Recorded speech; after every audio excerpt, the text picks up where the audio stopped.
अखण्डमण्डलाकारम् अखण्डमण्डलाकारम् व्याप्तं येन चराचरम् व्याप्तं येन चराचरम् तत्पदं दर्शितं येन तत्पदं दर्शितं येन तस्मै श्रीगुरवे नमः। तस्मै श्रीगुरवे नमः। இப்போ சொல்லுங்க. अखण्डमण्डलाकारम् व्याप्तं येन चराचरम् तत्पदं दर्शितं येन तस्मै श्रीगुरवे नमः। நெக்ஸ்ட் குரவே நமக சொல்லணும். गुरवे नमः। ஓகே. நெக்ஸ்ட் யார் இருக்காங்க? யூ கால் லக்ஷ்மி, அவளும் கத்துக்கல. நானும் கத்துக்கல மேடம். லக்ஷ்மி சொல்லுங்க. अज्ञानतिमिरान्धस्य अज्ञानतिमिरान्धस्य ज्ञानाञ्जनशलाकया ज्ञानाञ्जनशलाकया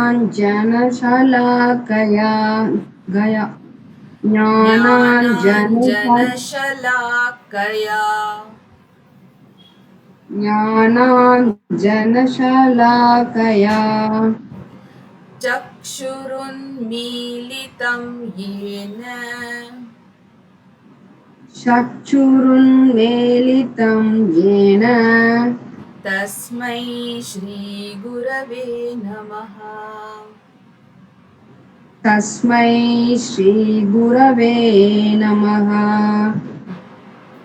சொல்லுங்க ரெண்டு லைன் சேர்த்து. अज्ञानतिमिरान्धस्य ज्ञानाञ्जनशलाकया चक्षुरुन्मीलितं येन तस्मै श्रीगुरवे नमः। Okay, very nice. நெக்ஸ்ட் வேற யாரு கத்துக்கல? Anybody? Okay, we'll start from Bhagyalakshmi ji. அப்படியே லைனா ஆல்பபெட்டிக்கல் ஆர்டர்ல பண்ணிடலாம். ஸ்டார்டிங்ல குரு பிரம்மா சொல்லிக்கலாமா? இல்ல, அது அடுத்ததுல இது குரு பிரம்மா. गुरु ब्रह्मा गुरु विष्णु गुरुर्देवो महेश्वरः गुरुरेव परब्रह्म तस्मै श्री गुरवे नमः। Very nice. Next.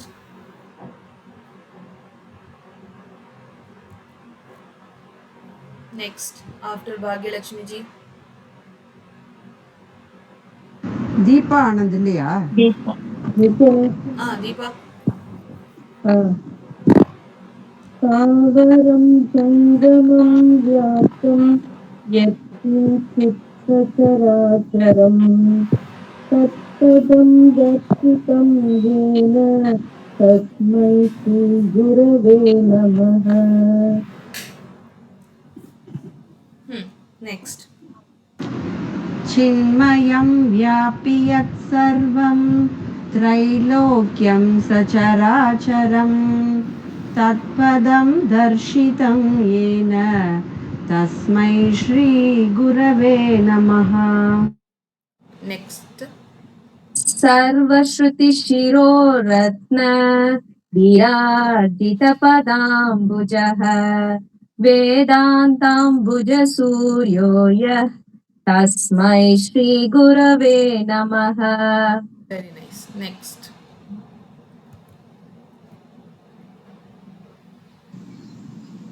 चैतन्य शाश्वत शन्तो व्योमातीतो निरञ्जनः निरञ्जनः बिन्दुनादा कालतीत तस्मै बिन्दुनाद कलातीत बिन्दुनाद कलातीत तस्मै श्री गुरुवे नमः. திருப்பி ஒரு சொல்லட்டுமா? चैतन्य शाश्वत शन्तो व्योमातीतो निरञ्जनः बिन्दुनादा कलातीत तस्मै श्री गुरुवे नमः. இந்த குருவே நமக்கும் குரவே நமக்கும் வித்தியாசம் சொல்லிடுங்க, அப்பதான் அவளுக்கு புரியும். Okay okay. குருவே நமः. Okay okay. பிந்துநாத கலாதீத. பிந்துநாதா கிடையாது, பிந்துநாத. Okay okay okay okay. ஞான சக்தி சமாரூடः தத்வமாலா விபூஷிதः புக்தி முக்தி பிரதாதாச்ச தஸ்மை ஸ்ரீ குரவே நமः. இதுல ஞான சக்தி சமாரூட தத்வமாலா விபூஷிதா. ஓகே, அது இன்னொரு தடவை சொல்லுங்க. ஞான சக்தி சமாரூட தத்வமாலா விபூஷிதः புக்தி முக்தி பிரதாதாச்ச தஸ்மை ஸ்ரீ குரவே நமः. ஓகேவா? கரெக்ட். நெக்ஸ்ட். அநேக சரி படிங்க. நான் படிக்கட்டுமா, நீலா படிக்கணும்? யார் வேணா அநேக ஜன்ம படிமா. அநேக அப்படியே படி. अनेक जन्म संप्राप्त कर्म बंध विदाहिने आत्मज्ञान प्रादरणेन तस्मै श्री गुरवे नमः.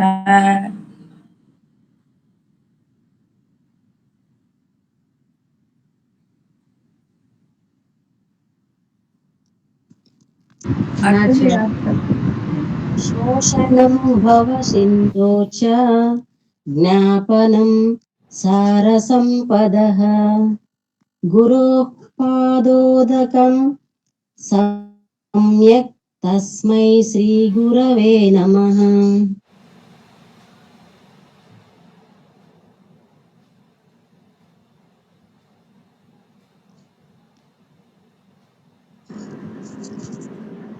न कुरोरधिकं तत्त्वं न कुरोरधिकं तपः तत्त्वज्ञानात् परं नास्ति तस्मै श्रीगुरवे नमः.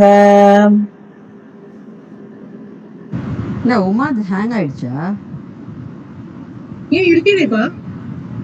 அப்படியா? ஸ்கிரீன் மாறவே இல்லை. Okay okay fine fine fine.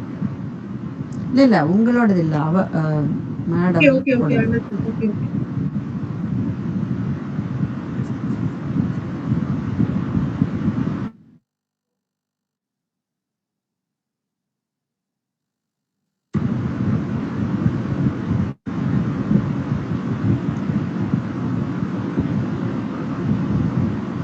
என்னாச்சு, கேக்குதாப்பா? உமா பேசுறது உங்களுக்கு கேக்குதா? இல்ல இப்ப ஐ திங்க் நவ it is not. I think இல்ல அடுத்த ஸ்டார்ட் பண்ணுங்க. இல்ல அந்த தஸ்மை சொல்லணும், நாட் தஸ்மை. தஸ்மை சொல்லணும், குரவே நமகான்னு சொல்லணும். குருவேக்கு வந்து குரவேங்கிறது plural form. We are representing all the gurus. அதனால குரவே நமகான்னு சொல்லணும். அது மட்டும்.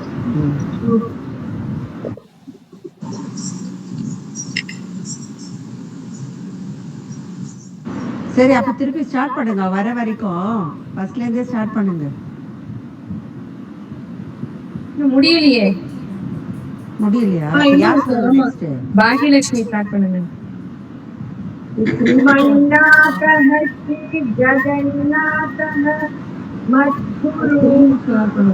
ஜகத்குரு मदात्म सर्वभूतात्मा तस्मै श्रीगुरवे नमः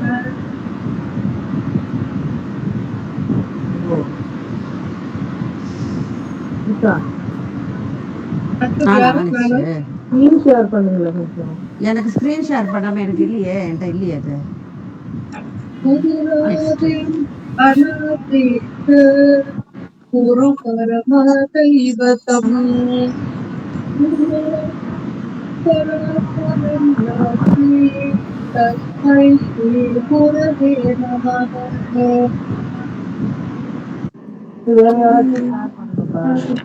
ब्रह्मानन्दम् ब्रह्मानन्दं परमसुगतम्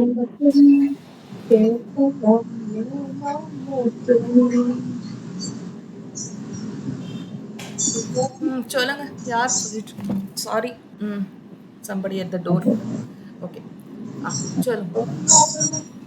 परमसुखतं ब्रह्मानन्दं परमसुखतं केवलं ज्ञानमूर्तिम्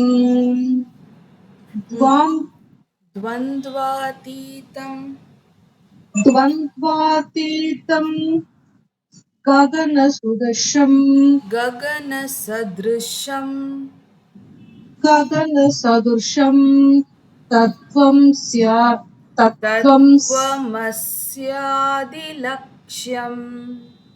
तत्त्वमस्यादिलक्ष्यम् இதை திருப்பி ஒரு தடவை படிச்சுட்டுமா?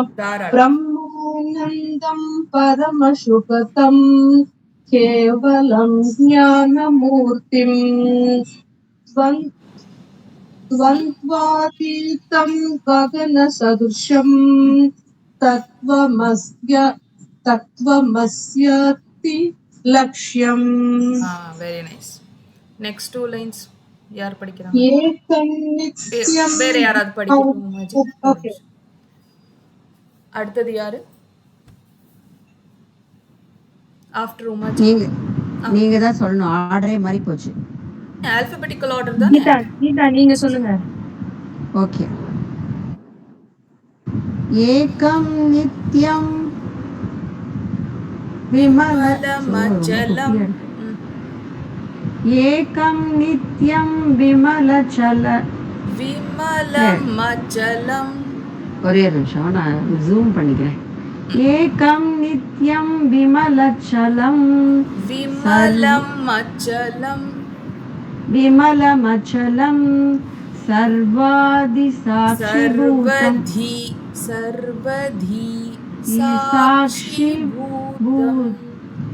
ஏகம் நித்யம் விமலமச்சலம் சர்வாதி சாட்சிபூதம் सर्वधि साक्षिभूतम् एकं नित्यं विमलमचलं सर्वधि साक्षिभूतम् भावातीतं त्रिगुणरहितं सद्गुरुं तं नमामि. त्वमेव माता च पिता त्वमेव त्वमेव बन्धुश्च सखा त्वमेव त्वमेव विद्या द्रविणं त्वमेव त्वमेव सर्वं मम देव देव इति श्री गुरुस्तोत्रम संपूर्णम. திருப்பியும் அப்படியே கண்டினியூ பண்ணுங்க. நெக்ஸ்ட் யாரு? Kovind Lakshmi.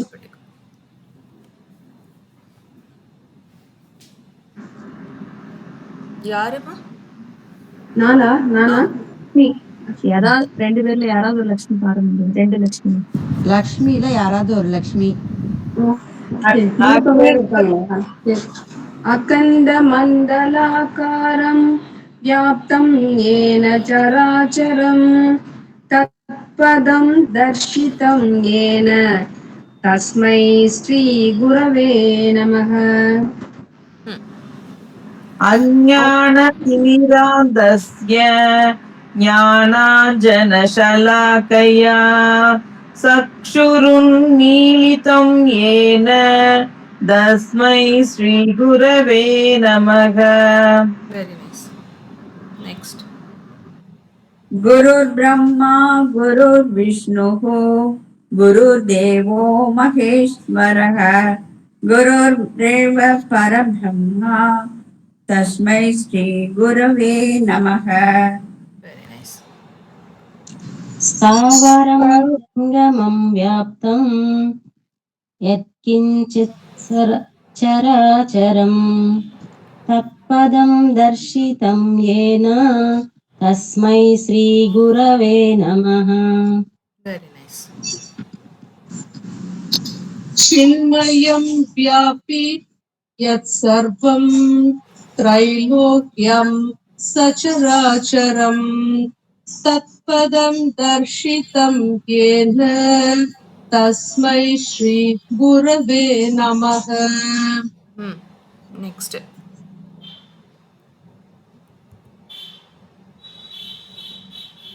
I think we should start from Again Bhagyalakshmi. Bhagyalakshmi தான் போல இருக்கு. सर्वश्रुति शिरोरत्न विराजित पदाम्बुजः वेदान्ताम्बुज सूर्यो यः तस्मै श्रीगुरवे नमः. Okay. Next.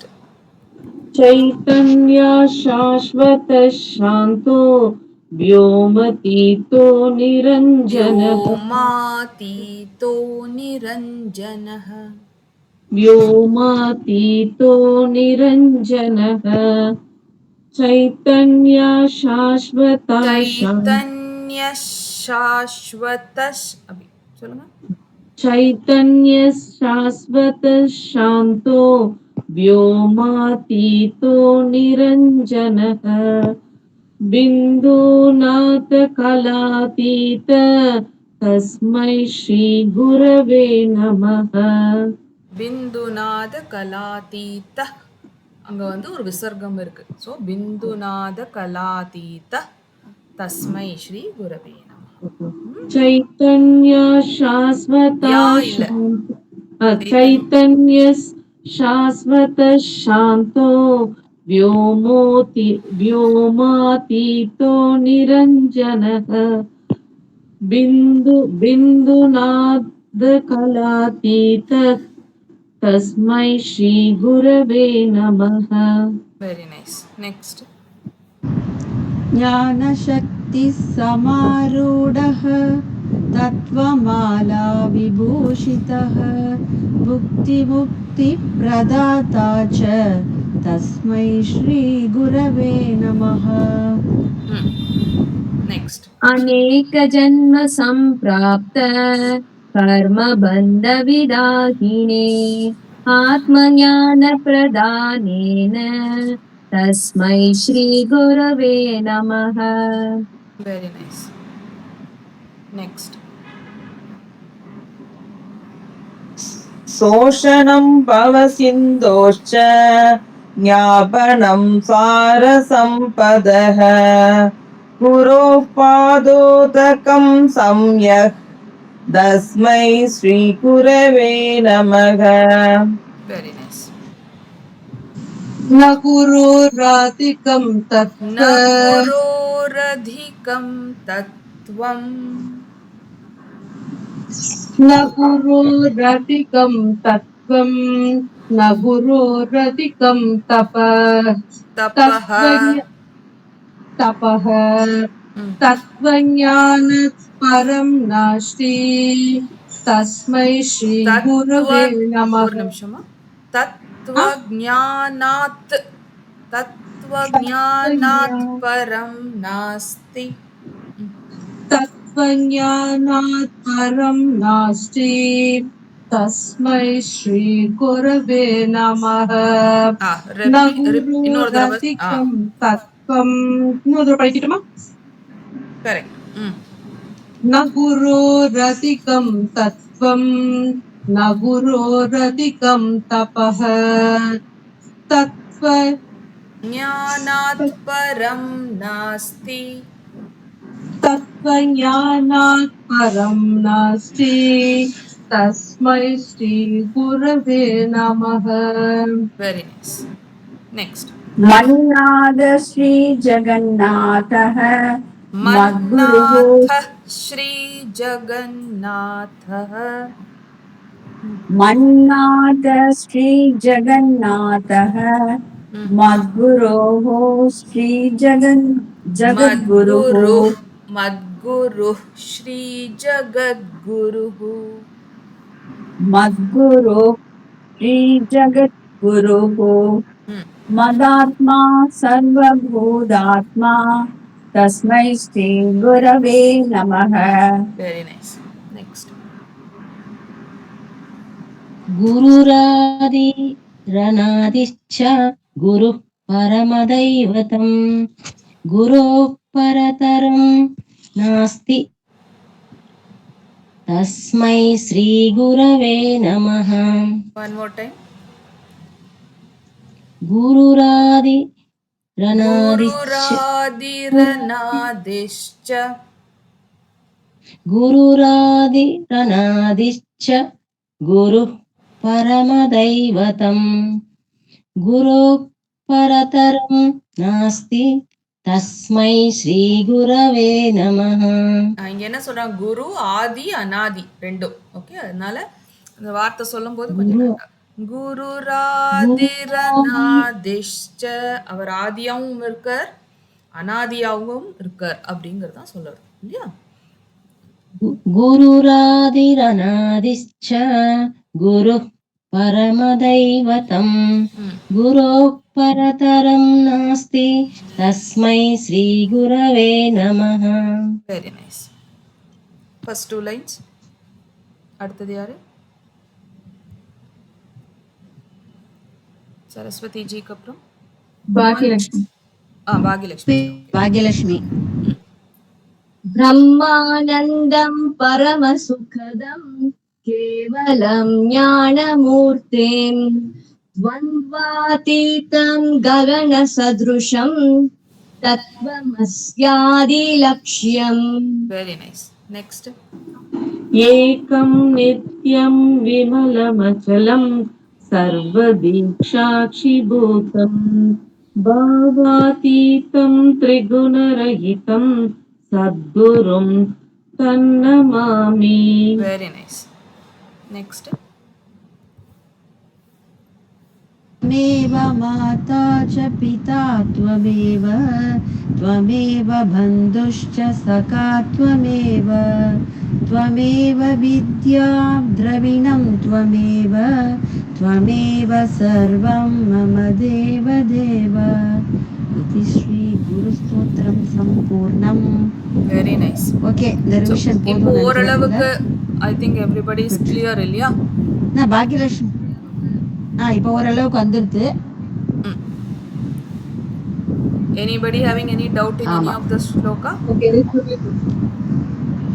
Should be okay, right? அடுத்த கிளாஸ்ல உமா கண்டிப்பா போட்டுருதா இதை மிஸ் பண்ணக்கூடாதுன்னு சொல்லிட்டு போட்டுட்டு ஸ்டார்ட் பண்ணிடுங்க Uma. Yes yes yes will start. Next class Hello. Ramaraksha Stotram நிச்சயமா ஆரம்பிக்கிறோம்.